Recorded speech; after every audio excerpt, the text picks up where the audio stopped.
This is the weapon today. Naval aviation 5 decades after its birth. Supersonic aircraft that dominate the skies over the ocean areas of the world. The carrier moves swiftly to a point of rendezvous with its far-ranging aircraft. Tonight and tomorrow, the operation will be repeated as naval aviation guards America's sea frontiers. It is here on the flight deck, in the busy hangars and shops, in the ready room, and in the darkness of CIC that 50 years of history have made their mark. A half-century of progress, experiment, and vision. A story that has not yet had its final chapter. Just 7 years after the Wrights' flight at Kitty Hawk, far-sighted Navy strategists assigned Captain Washington Irving Chambers the job of observing and reporting on aviation developments of particular concern to the Navy. In November, night-coiling rifle was developed as an anti-submarine weapon. Naval aircraft designers had learned much from early wartime experiences. Their combined design talents produced the NC patrol planes, a joint effort of Curtiss and Navy. These were completed too late to see action, however, but a greater future was planned for them. Under Commander John Towers, 3 of the NCs left New York in May 1919 to attempt a transatlantic flight to Portugal via Newfoundland and the Azores.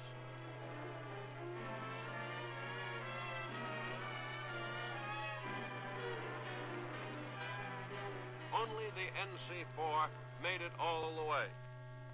The NC-4's skipper, Lieutenant Commander Albert Reed, and his crew were given a dignified welcome in England and a noisy one in New York. Now came the 1920s, a period of rapid development in aircraft and flight operations. Established to conduct the expanding program of naval air, the Bureau of Aeronautics under its first chief, Rear Admiral William Moffett, began to shape the destiny of aviation in naval planning. Main purpose? To send planes to sea on ships. First, turrets of capital ships were rigged to launch aircraft.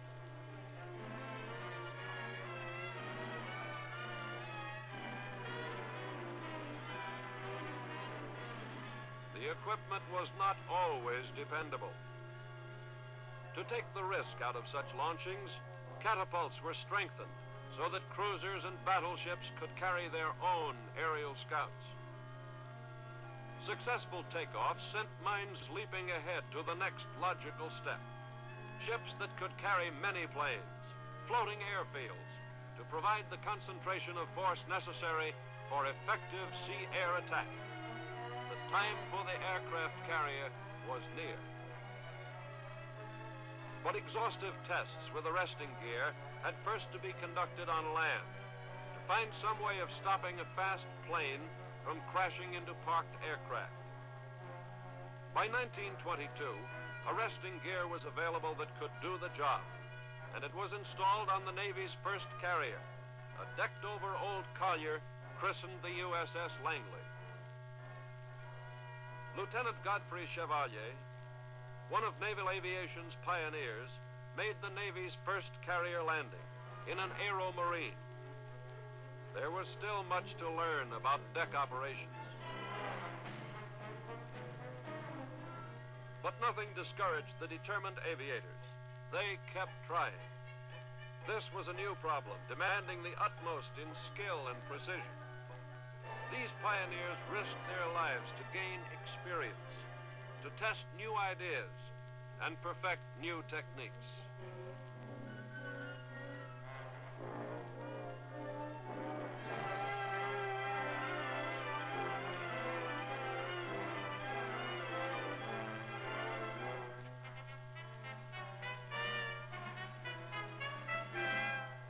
Eventually, their courage and determination paid off. Carrier operations became routine, a model of speed and efficiency. And the Navy had a new weapon to use with the big guns of the battle fleet.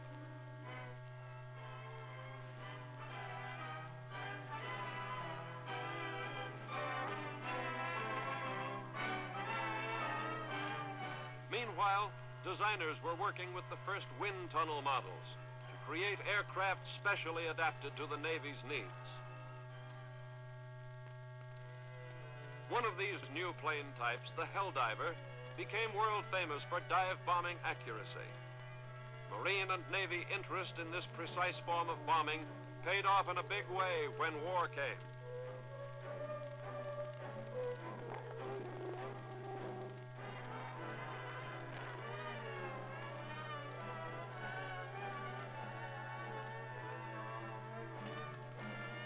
Precision bombing of land and sea objectives was an art, one that had been perfected by years of practice and teamwork.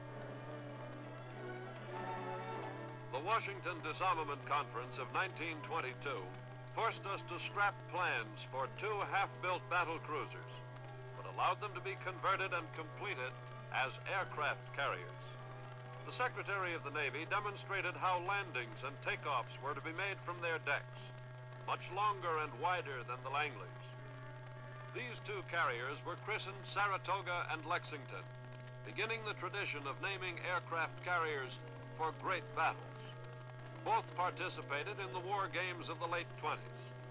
These exercises confirmed beliefs that carrier-based and operated aircraft would open a new era of sea-air power.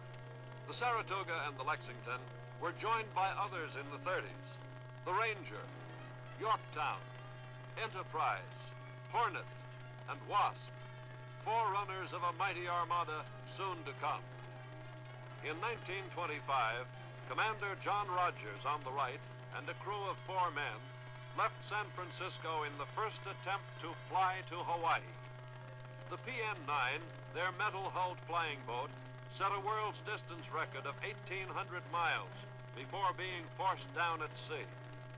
Rigging a wing as a sail, Commander Rogers proved himself a seaman as well as an airman, sailing the PN-9 the remaining 450 miles to Hawaii.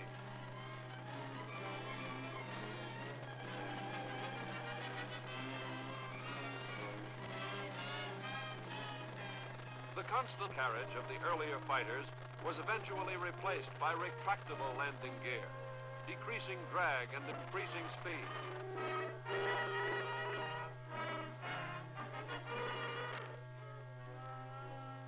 The old biplane gave way to the monoplane, and speeds jumped again.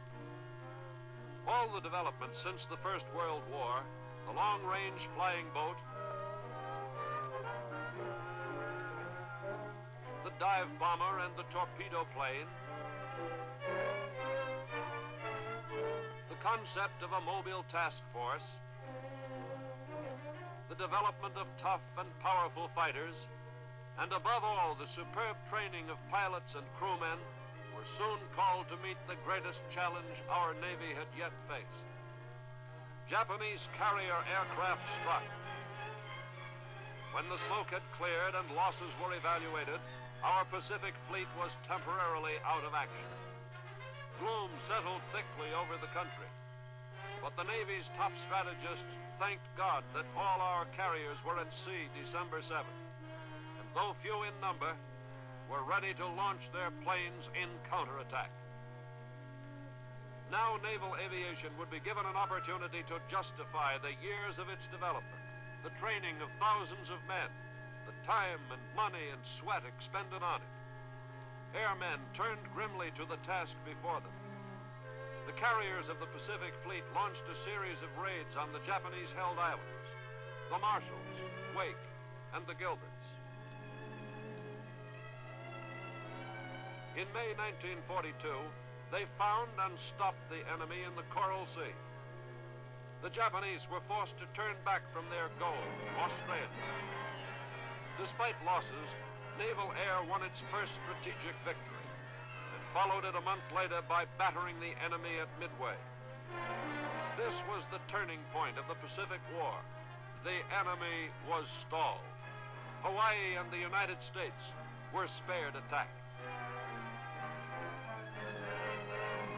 In the Atlantic, the Navy was fighting another enemy, one it had battled before, the German U-boat.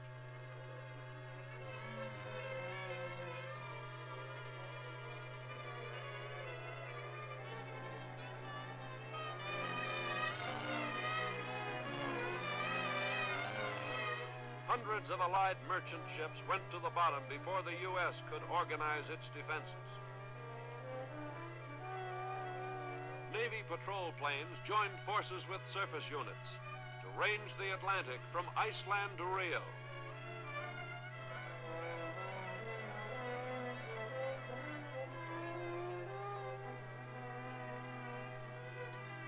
Back and forth across the Caribbean, too.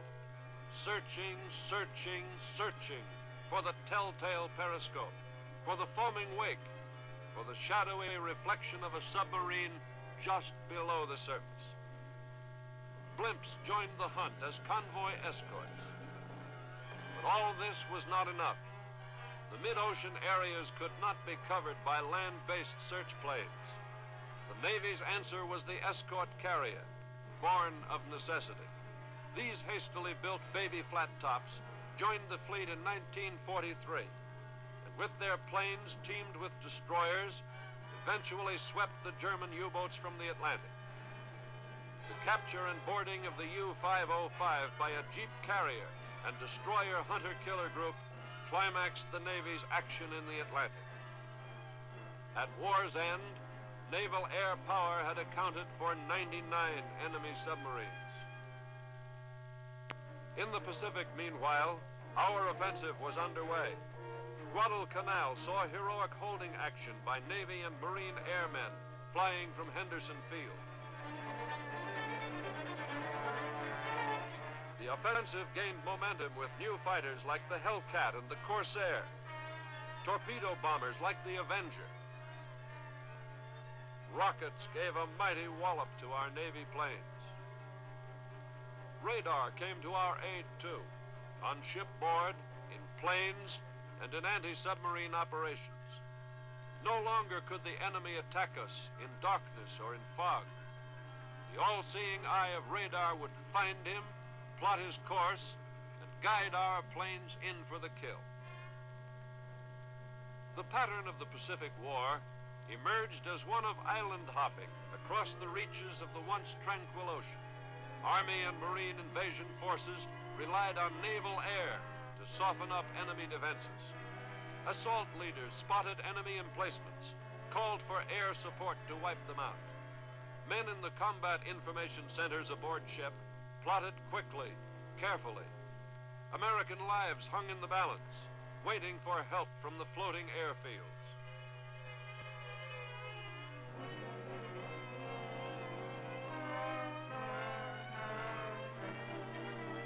Fighters swept over the beaches, sought the enemy hidden in his bunkers, blasted, strafed, burned until the islands were secure.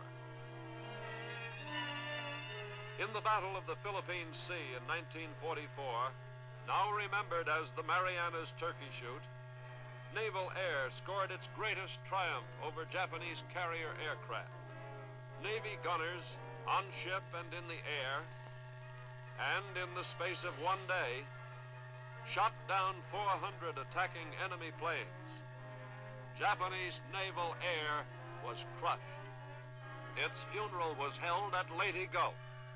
Japan fought back with land-based suicide planes, but it was too late. She had been defeated on land, on sea, and most decisively in the air over the sea. Naval aviation had led the way across the Pacific, the Coral Sea, Midway, the Solomons, the Marshalls, the Marianas, the Philippines, finally Okinawa, and the Japanese home islands. 1945 saw victory in the Pacific. It was a tribute to the faith and courage of naval aviation pioneers, whose 30-year struggle made this weapon the sinews and muscle of sea power. Naval aviation had established its value in World War II, but the struggle to prove itself was not over. Astonishing technological developments at the eve of victory posed vast, perplexing problems for naval aviation, and critics saw in them the doom of the carrier task force. The nuclear weapon, How would the light carrier plane ever be able to employ it effectively, the critics asked.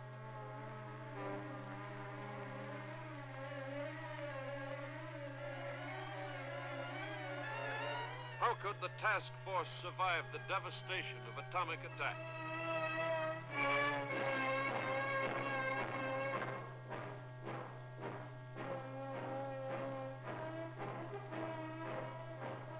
How could the new high-performance jet plane ever be adapted to operate from the relatively short carrier deck? These were serious problems that threatened the future of the carrier as an important element in our military security. And the history of naval aviation since World War II is largely the story of the solution of these problems. The last half of the 1940s were busy, fruitful years for the Naval Air Arm, as it engaged in many far-flung activities. Its aircraft mapped 5,500 miles of the Antarctica coastline.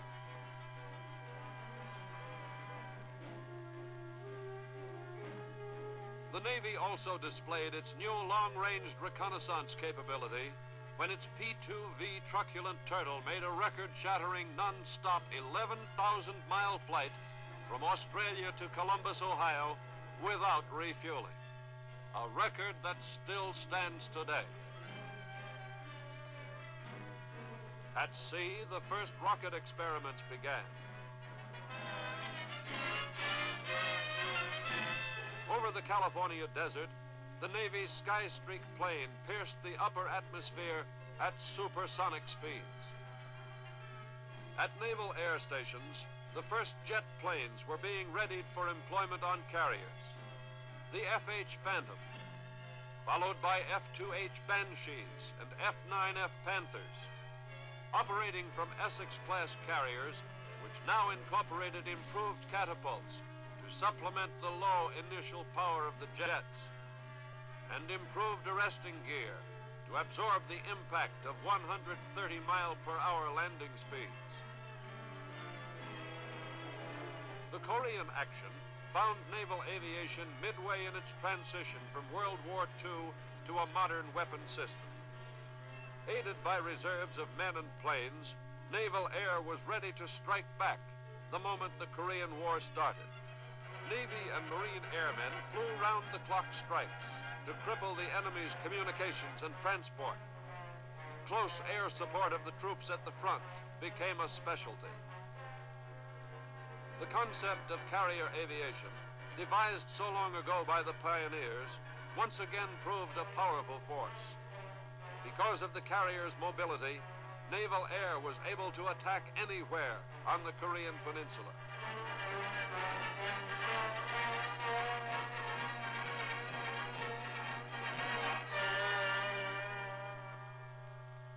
Ship and shore-based helicopters transported men and material in assault support, evacuated wounded to hospital ships, and rescued Americans trapped behind enemy lines.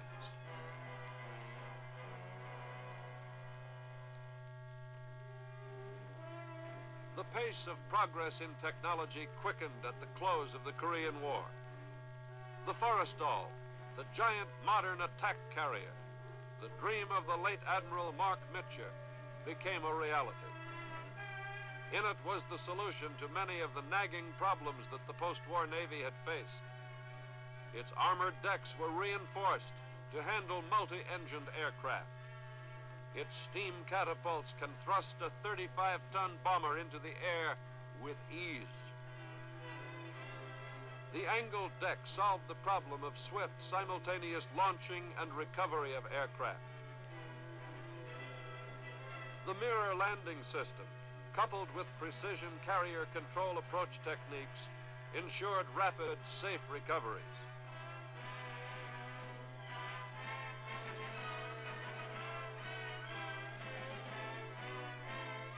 The construction of Forrestal and its sister ships was paralleled in progress in anti-submarine warfare, with the application of naval aviation becoming increasingly important. The hunter-killer team concept integrates surface ships with carrier-based aircraft. Seaplanes, land-based patrol planes. All of these aircraft incorporate advanced electronic systems for detecting and locating submarines and use a variety of weapons for making the kill.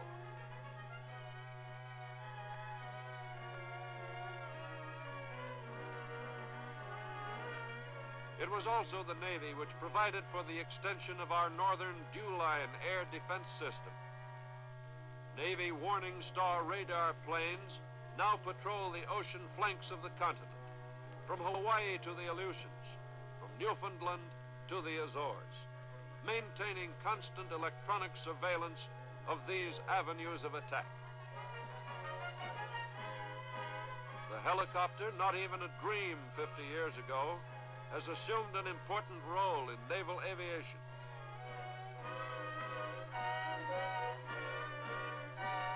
As well as performing utility duty with the fleet, giant passenger cargo copters are based aboard new vertical assault carriers. These carriers are designed to accommodate 2,000 fully equipped Marines. With this new means of amphibious assault, combat troops can be quickly put ashore, bypassing enemy shore defenses.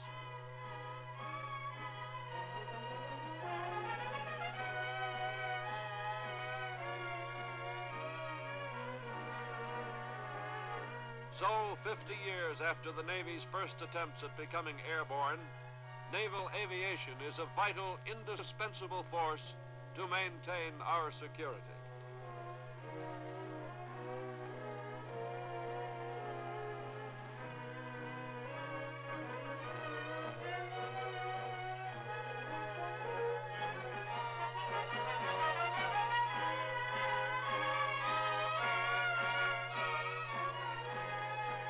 The carrier task forces that roam the major ocean areas of the world are ready for immediate action.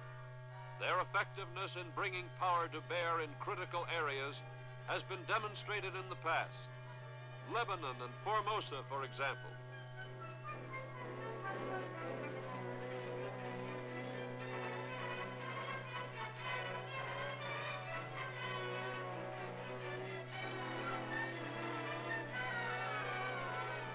The typical task force is an elusive weapon dispersed over 50,000 square miles of water, guarded by supersonic Crusader and F-4H Phantom fighters, armed with deadly Sidewinder and Sparrow 3 missiles. All its attack planes can employ either conventional or nuclear weapons. The A-3D, heavier than the Flying Fortress, is designed for long-range, high-altitude missions. While the Navy's smallest attack airplane, the A-4D, is designed to carry big weapons at low altitude. As the new 1,800-mile-per-hour Vigilante bomber makes qualification trials aboard a carrier in the Atlantic,